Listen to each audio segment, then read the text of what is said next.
Each day and each night, a team of dedicated professionals has had the privilege of making one of the biggest dreams of humanity finally come to life.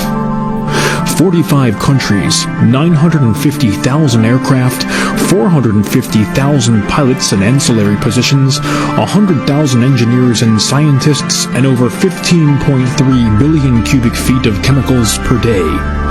This is the ultimate balance of art and science. Join us as the History Channel explores the Global Chemtrail Project. From altering weather to altering minds, the Global Chemtrail Project, or GCP, has persisted over the last 4 decades. Chemtrails זאת לא תיאוריית קונספירציה, זאת מציאות יומיומית בארץ ובכל העולם.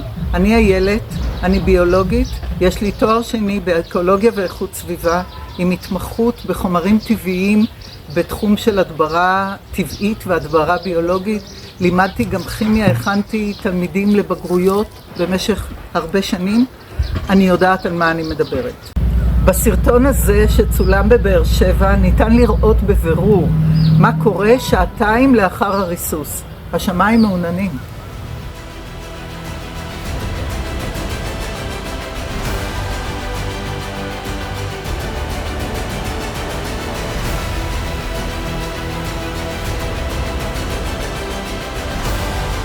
חשוב להבין שהריסוסים לא נעשים רק על ידי מטוסים, אלא גם בעזרת טורבינות מהקרקע ובאמצעים אחרים.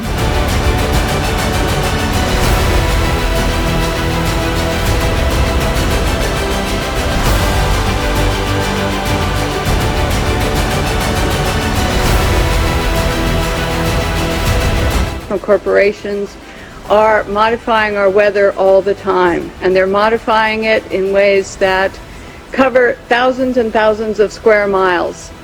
Most of it is chemically altered, so that what happens is that we are putting chemicals, ground-based chemicals that are shot into the air, or chemicals coming from airplanes that change and modify our weather. NASA also talks about that these aircraft leaving persistent contrails are changing our climate.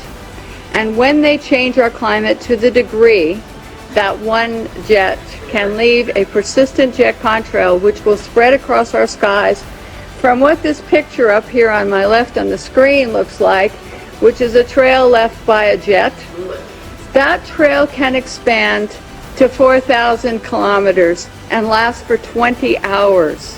So one of the issues as we go through is, how do you like your skies, natural or man-made?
we're seeing now, and I first could not believe it, and I started looking at the skies, and these are not normal. They're not natural.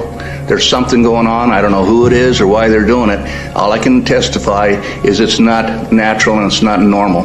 It's got to be some outside influence doing that. I'm here to give you testimony that chemtrails, they're not contrails, are indeed real. They're spraying almost every day. I watch the clouds and watch the spraying program going on. I want to tell you that we're in very great danger from the pollution that's coming down over us. And we've been led astray by the military-industrial complex, and they're responsible for the cloud's creation and weather manipulation programs. They're dark operations. When you look up at the sun and you see a white haze, that is aluminum floating in the air right now, and it's coming from the aircraft. You want some figures? Okay, latest water test. Tested the rain. 13,100 micrograms per liter of aluminum in the rain in 2013. Normally, it should be 0.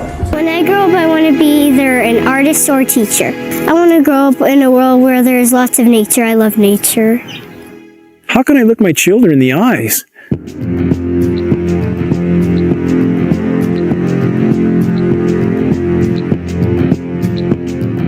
and not try to shed the light on this issue, knowing every breath they take is laden with these metals? I have been forced to conclude that there is no greater or no more immediate threat to anything that lives and breathes than the global geoengineering programs short of nuclear catastrophe. Geoengineering is defined as the artificial modification of the Earth's climate. Geoengineers are proposing spraying 10 to 20 million tons of toxic aluminum and other substances into our sky for the stated goal of cooling our planet. Since we released What in the World Are They Spraying, hundreds of people from around the world have began taking rain tests. What they're finding is what many are calling the chemtrail geoengineering footprint of aluminum, barium, and strontium. Changes to the forest floor. We have very extensive studies from the U.S. Department of Agriculture on the soils in our region, and those soils have changed in 5 to 6 years. The pHs have changed in this area as much as 10 to 12 times toward alkaline in 5 to 6 years. I've personally been in the forest testing with USDA soil scientists who just scratch their heads and seem to have no explanation for incredibly profound changes in pH, which is affecting the ecosystem here tremendously. 40s and 50s up to 3, 4, 5,000. That's still common. Barium, strontium to somewhere 40 or 50 to, again, about 2,000 or 3,000. Same for both barium and strontium. When I started farming, I produced 100% my crops, but in the last 4 years, I've been declined to 50-75% if I talk into lettuce crop, because I've been lost everything. And that's why I start moving all different crops so I can cover the loss. Well, my food production has declined at least by 60% in the last, 10 years. I've noticed banana stalks are smaller, and certainly the tomatoes, I'm hardly getting any. I used to get bushels of tomatoes, and now I can barely get a bowl. My concern, it can be, it's possible if we're going to run out of business if they continue doing that. They really need to stop it doing. That's all I believe, because we cannot change the system, the mother nature. We have to keep going the way it is. It's not possible. יונים של אלומיניום, של סטרונציום, של בריום, של יודיד הכסף ועוד הרבה חומרים רעילים אחרים נכנסים כל יום לריאות שלנו ומרעילים אותנו, את המים, את האדמה, את המזון שלנו. האוויר בארץ ובעולם מרוסס כל יום בעשרות חומרים כימיים מסוכנים, ואנחנו חייבים לעצור את זה.